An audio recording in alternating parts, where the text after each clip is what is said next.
Нэгний эмэгтэйд 10 мөнгөн зоос байжээ. Тэрв нэг зоосоо алдчихвол дэглүүгээ асаана.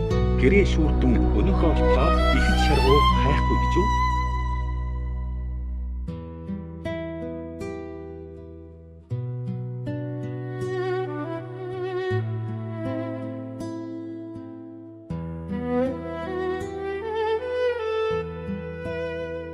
Тэр эмэгтэй алдсан зоосоо олгоцоо амт нөхд хөршүүдээ хамттан дуудаад тэдэнд би алдсан зоосоо олсон тул надтай хамт баярлахтун гэв.